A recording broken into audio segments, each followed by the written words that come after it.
coisa, tipo esses estalos que você tem, na verdade. Você está fazendo, de repente você fala, nossa, se eu fizer isso vai ser uma coisa muito legal.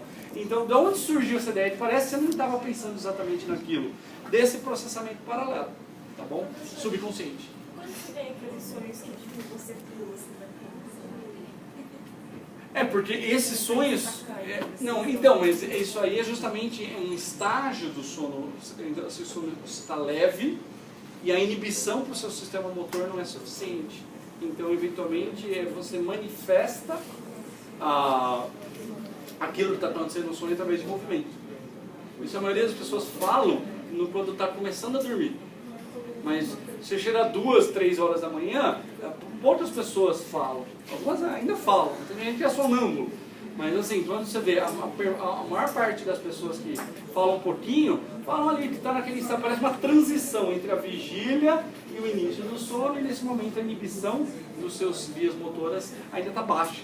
E eventualmente faz com que você tenha essas coisas, né? Essas reações e tudo mais. O sonambulismo é impedimento de você executar a questão motora daquilo que você está sonhando. Esse é o seu sonâmbulo. Ele tá vivendo o sonho dele. Ele está se mexendo. Tanto é que o sonâmbulo, se você acorda o sonâmbulo, né, e pedir para ele falar o que ele estava fazendo, você vai ver que tem uma relação com aquilo que ele estava sonhando, tem uma relação com aquilo que ele está fazendo. Então, às vezes, o sonâmbulo está lá mexendo a mão. Aí você acorda ele, e aí ele fala assim, não, eu estava cumprimentando uma pessoa, estava sonhando. Então, ele está executando o ato motor daquilo que ele estava sonhando. Porque ele não tem uma inibição dessa vida. Já está acabando, pessoal. Olha lá. Um outro fenômeno que a gente tem que lembrar, que é bem importante, né? 2, aliás, é a convergência e a divergência. Isso é muito importante, pessoal. Por quê? A divergência é quando este neurônio, que recebe uma determinada informação, transmite isso para vários alvos. Um exemplo de divergência é aquilo que eu falei para vocês do tato, ou de uma sensação auditiva e tudo mais. Quando você recebe informação sensorial, ela não vai só para um circuito neuronal, ela é retransmitida para vários que fazem processamentos em paralelo, que eventualmente estão preocupados com coisas diferentes, como ter a consciência de um barulho e interpretar o significado desse barulho, é um som, é um bicho, é um barulho do ar-condicionado, ou fazer você prestar atenção naquilo que é mais importante naquele momento. Então, o som, ele regula as duas coisas. Então, esse sinal da audição, ele é espalhado para várias áreas do cérebro, e umas estão preocupadas com uma coisa e outras estão preocupadas com outra coisa. Como, por exemplo, para onde você olha. Tem áreas no seu cérebro que são especializadas nisso. Ele quer saber onde é importante você olhar naquele momento, né? E direciona o seu foco para aquilo lá. Tá? A convergência, eu vou dar alguns exemplos, e é um fenômeno igualmente importante. É justamente o oposto. Quando você tem vários neurônios e o sinal desses vários neurônios são integrados numa mesma célula. Vocês conseguem imaginar por que pode ser importante a convergência, pessoal? Alguém dá algum exemplo de convergência? Onde algum efeito fisiológico poderia ser explicado pela convergência? Oi? Então, olha só. Como você vê? A gente não sabe exatamente como a gente vê, né? Vocês vão ter sistema visual. Então, aqui vai dar uma pinceladinha rápida como que os mecanismos neurais da visão. A visão, ela detecta, a nossa visão não é uma imagem real do mundo. É uma percepção individual. Ah, mas professor, o que é isso? É mais ou menos o seguinte: uma imagem do computador é uma somatória de pixels. E cada pixel é um grau de cor. Pode ser branco, preto, azul, verde. Então é uma variação no tom de cor. Uma imagem JPEG que a gente transmite no WhatsApp nada mais é do que a somatória de pixels. Então essa somatória de pixels na tela do computador gera uma imagem. Não é à toa. Vocês gostam de tecnologia? Compra uma televisão 4K. Uma televisão que tem uma alta resolução. O que é a alta resolução? É o número de pixels que tem nela. Então, na vida digital, as imagens são transmitidas informando o que esse pixel, que cor que cada pixel tem. É assim que funciona uma imagem no computador. O seu cérebro não tem nada a ver com isso. Apesar de a gente ver a imagem e ela, nossa, mas é igual a do computador, a nossa percepção é completamente diferente. O que vocês olham é simplesmente contrastes na cena. Exatamente isso. Então você fica preocupado o processamento é tão rápido e subconsciente que você não percebe isso. Mas estudo de visão mostra o seguinte, que por exemplo, você vai ter um neurônio no seu cérebro, e esse neurônio no seu cérebro, ele detecta a presença de luz em uma parte do seu olho, da sua retina.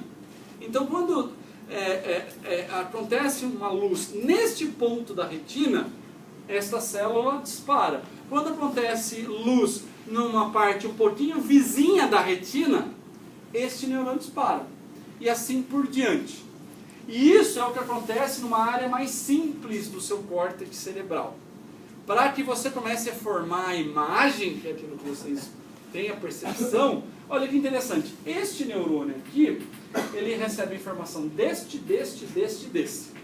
E ele dispara potenciais de ação somente quando os 4 geram uma linha desse tanto.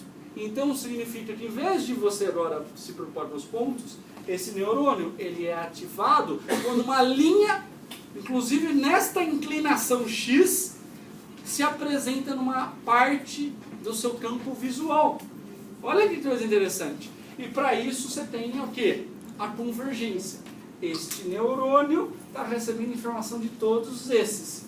E ele só vai disparar potenciais de ação quando os 4 estimularem ele simultaneamente. E aí ele gera, ele responde à presença deste objeto no seu campo visual. Tá? E isso, pessoal, vai ficando em níveis cada vez mais complexos. Nesse nível cortical, esse neurônio, ele simplesmente dispara quando tem uma retinha no seu campo visual. Na hora que ele transmite essa informação, então imagina este axônio, agora ele vai se comunicar com outros neurônios da via visual. Esses outros neurônios da via visual, eles passam a disparar somente quando você tem um objeto mais complexo, não é mais uma linha, agora são 2 linhas. E esse neurônio de 2 linhas, olha, vamos pensar esse triângulo, ó. Esse neurônio ele tem essa linha assim e assim. Quando essa imagem entra no campo visual, ele dispara.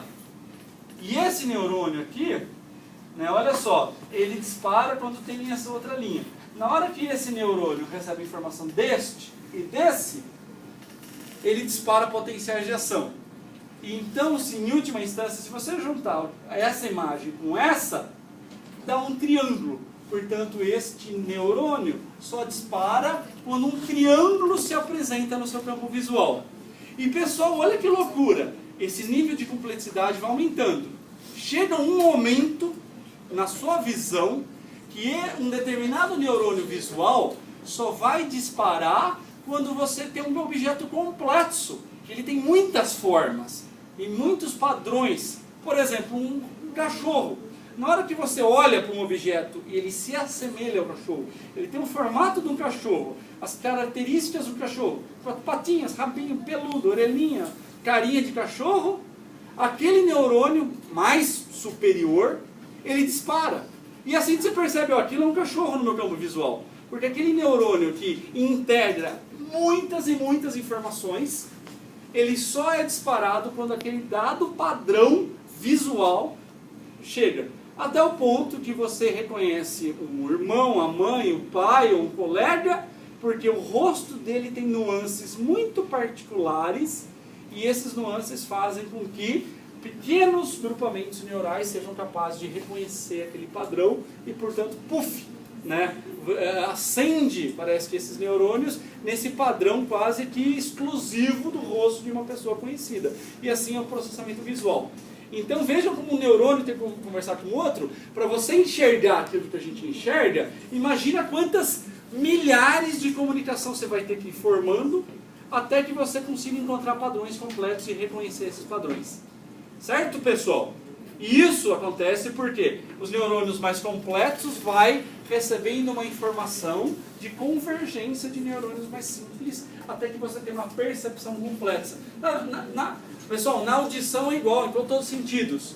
A audição começa respondendo a um tom ou a uma frequência sonora, e no que essa informação vai convergindo para circuitos mais complexos, você passa a responder apenas a uma determinada nota musical, a um determinado riff de uma guitarra, a uma determinada voz de uma pessoa, ou um latido de um animal.